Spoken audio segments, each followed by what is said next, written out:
Assalamualaikum dan salam sejahtera. Nama diberi ialah Nur Shaliza binti Othman. Memegang matrik kad number ialah AB220033.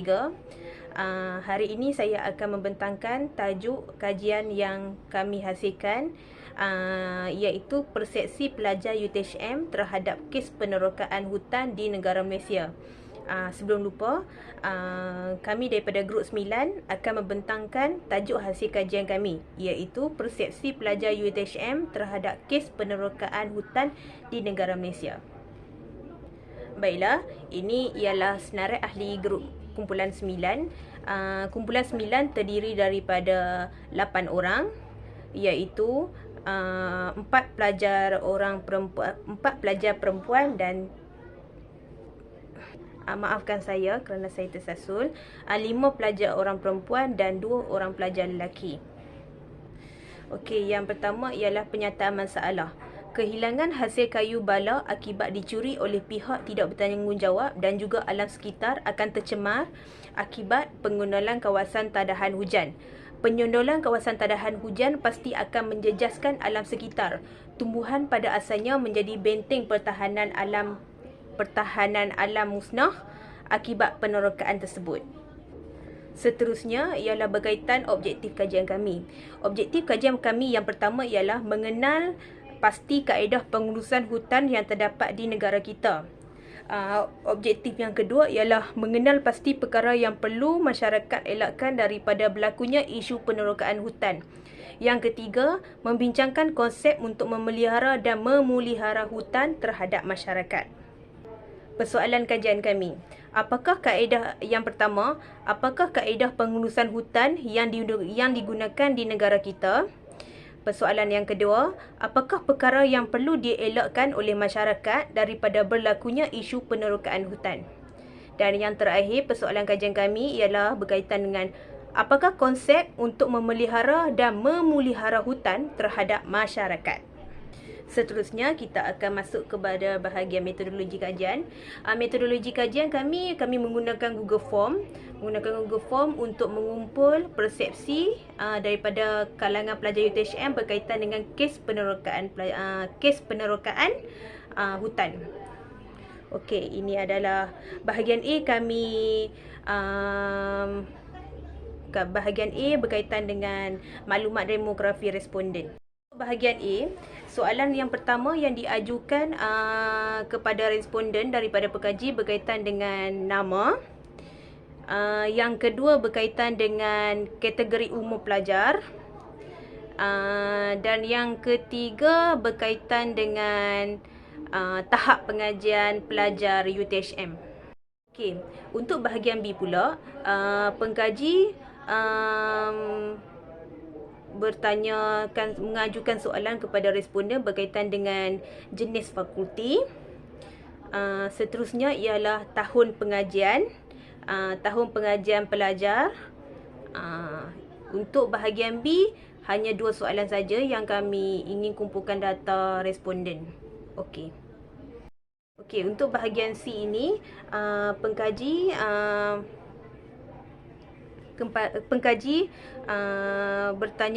mengajukan soalan kepada responden berkaitan dengan tahap pengetahuan pelajar berkaitan dengan kes penerokaan hutan di Malaysia. Okey, dekat sini seramai 86% yang menjawab ya, mereka mengetahui dengan pernyataan tersebut, dan hanya 14% yang tidak mengetahuinya. Okey. Soalan kedua pula, pengkaji mengajukan berkaitan dengan kes penerokaan hutan yang berlaku di negara Malaysia, iaitu berkaitan dengan bagaimana para pelajar UTHM ini mengetahui berkaitan dengan kes penerokaan hutan di Malaysia ini berlaku. Antara yang dinyatakan oleh pengkaji ialah seperti media sosial, artikel ataupun akhbar, ceramah motivasi melalui rakan sebaya, ibu bapa, guru atau pensyarah, dan akhir sekali ialah artikel. Okey, berdasarkan data yang dikumpul, seramai 45 orang ataupun membawa persamaan 90% para pelajar UTHM mengetahui kes penerokaan hutan ini melalui media sosial.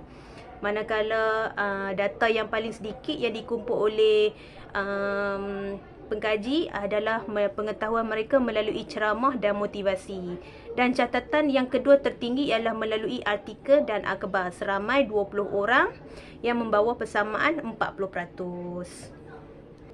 Soalan yang ketiga pula yang diajukan oleh pengkaji kepada responden berkaitan dengan adakah para pelajar ini bersetuju negara Malaysia ini merupakan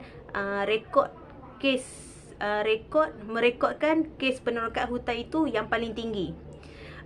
Berdasarkan data yang dikumpul oleh pengkaji, sebanyak 56% yang menjawab setuju, 22% menjawab kurang setuju, 12% menjawab sangat setuju, dan yang terakhir ialah sebanyak 10% yang menjawab tidak setuju berkaitan dengan penyataan tersebut. Soalan yang seterusnya berkaitan dengan cadangan untuk mengurangkan kes penerokaan hutan di negara Malaysia ialah yang pertama yang dicadangkan oleh pengkaji adalah melalui memperkasakan penguatkuasaan undang-undang. Yang kedua ialah melalui pendidikan. Yang ketiga ialah mengadakan kempen memelihara atau memulihara hutan simpan secara semula jadi. Yang keempat adalah melalui pendedahan melalui media massa. Dan yang terakhir ialah mengekalkan kawasan hutan simpan. Berdasarkan data yang dikumpul oleh pengkaji, melalui penguatkuasaan undang-undang mencatatkan sebanyak 42 orang pelajar yang mencadangkan melalui memperkasakan kuasa undang-undang membawa persamaan sebanyak 84%. Dan catatan yang kedua tertinggi, catatan kedua tertinggi adalah mengekalkan kawasan hutan simpan. Dan catatan yang terendah berdasarkan data yang dikumpul oleh pengkaji adalah melalui pendedahan media massa. Okey.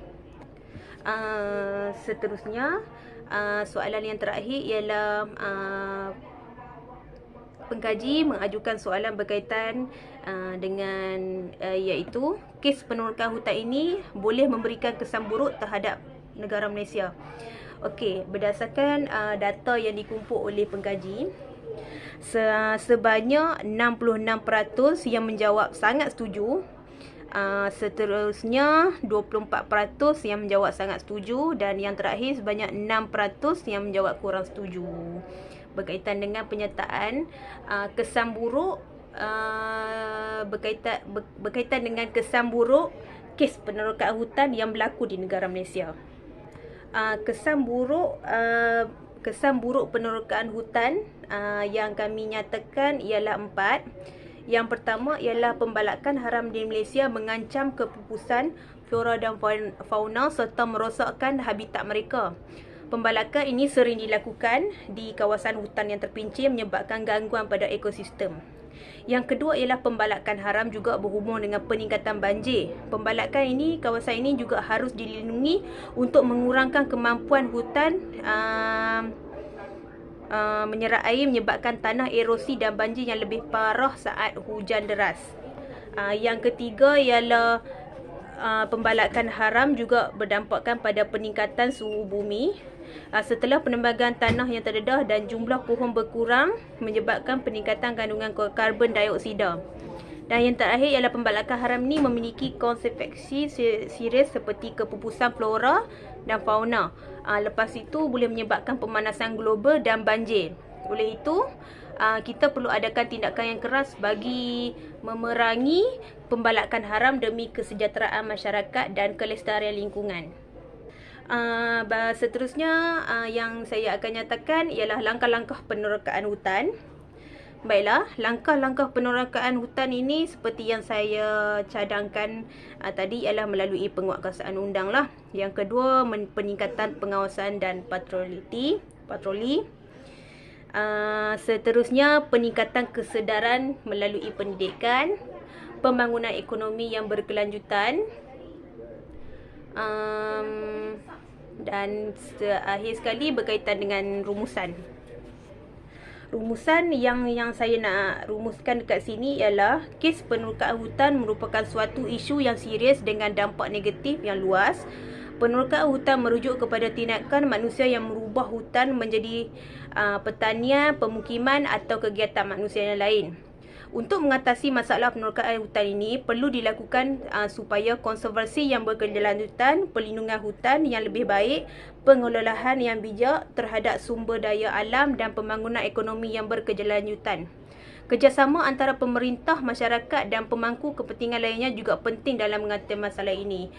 Saya harap kes penerokaan hutan akan masa datang tidak akan bertambah lagi. Sekian sahaja daripada pembentangan saya hari ini. Sekian, wabillahi taufiq wal hidayah. Wassalamualaikum warahmatullahi taala wabarakatuh.